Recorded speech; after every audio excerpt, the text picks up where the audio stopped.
Hello friends, आज की कहानी है सौतेली माँ और सगी माँ। प्रदीप और कुसुम पति पत्नी थे और उनकी एक बेटी थी। दोनों नौकरी करते थे और बेटी को उसकी दादी संभालती थी। दोनों अपने काम में इतने व्यस्त थे कि एक दूसरे से बात तक करने का समय भी नहीं था।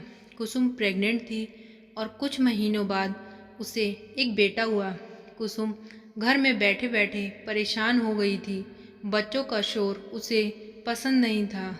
उसने प्रदीप से कहा, तुम भी बच्चों को संभाल लिया करो, मैं तो तंग आ गई हूँ। प्रदीप एक सीधा साधा आदमी था। उसने बीच बीच में ऑफिस से छुट्टी लेना शुरू किया। कुसुम को ये भी रास नहीं आया और प्रदीप से कहा, 2-4 हफ्ते की छुट्टी ले लो, जब तक मैं ऑफिस न जाना शुरू कर दूँ। प्रदीप ने चुपचाप ऑफिस से छुट्टी लेकर घर में रहने लगा।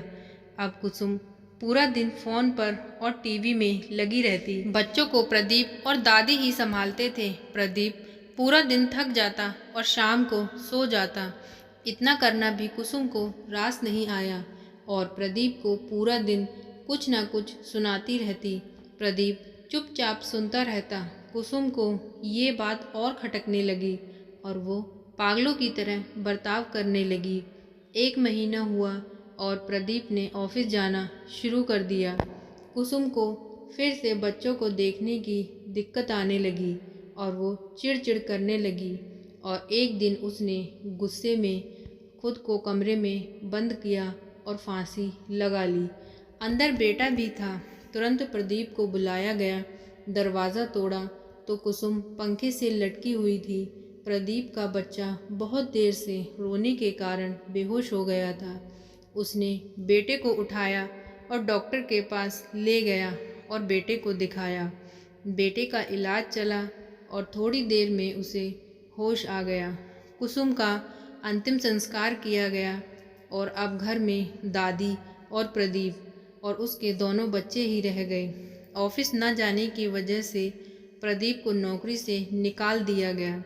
दादी दोनों बच्चों को एक साथ नहीं देख पाती थी। 4-5 महीने बाद दादी ने प्रदीप को दूसरी शादी करने को कहा। प्रदीप बच्चों की हालत देख और नौकरी न कर पाने की वजह से मान गया। उसने दूसरी शादी कर ली और लड़की का नाम था लक्ष्मी। प्रदीप ने लक्ष्मी से कहा, मेरे 2 बच्चे हैं तो मैं नहीं चाहता कोई और बच्चा हो और मेरे बच्चों की ओर से तुम्हारा ध्यान हट जाए। लक्ष्मी ने प्रदीप की बात को समझा और हाँ कर दी। प्रदीप ने नौकरी ढूंढ ली और ऑफिस जाना शुरू कर दिया। लक्ष्मी बच्चों का बहुत अच्छे से ध्यान रखती थी और ये देखकर उसकी दादी भी बहुत खुश थी। कुछ साल बीत गए और बच्चे बड़े हो गए। पड़ोसी तो पड़ोसी ही होते हैं। जिन्हें प्रदीप की पहली बीवी के मर जाने की बात तो पता ही थी। ऐसे ही पड़ोसियों से बच्चों को पता चला कि लक्ष्मी उनकी सौतेली माँ है। लक्ष्मी ने कभी दोनों बच्चों को ये महसूस नहीं होने दिया कि वो उनकी सौतेली माँ है।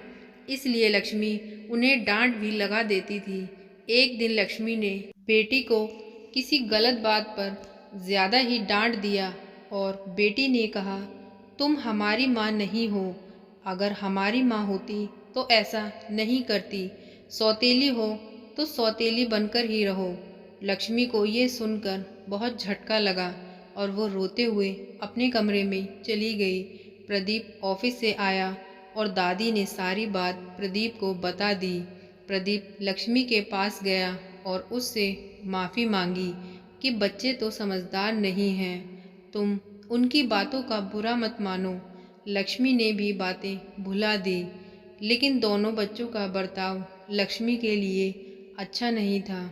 लक्ष्मी फिर भी सब काम करती और उनकी ज़रूरतों का भी पूरा ध्यान रखती, लेकिन बच्चे उससे दूर ही रहते और कहते कि हमें किसी की ज़रूरत नहीं है, हमारी माँ बनने की कोशिश मत करो।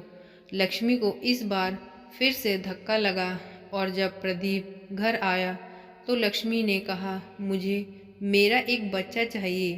प्रदीप ने कहा, ऐसा क्या हो गया? मैंने तो तुम्हें पहले ही कहा था कि हम कोई और बच्चा नहीं करेंगे। लक्ष्मी ने कहा, मैंने कभी दोनों को सौतेला नहीं माना, लेकिन मैं जब रोज़ ये सुनती हूँ कि मैं सौतेली हूँ तो मुझे बहुत चोट पहुँचती है। मेरा सहारा कौन होगा? मैं तो जिंदा होकर भी एक लाश हूँ। अब यहाँ तो मुझे कोई अपना कहने वाला ही नहीं है।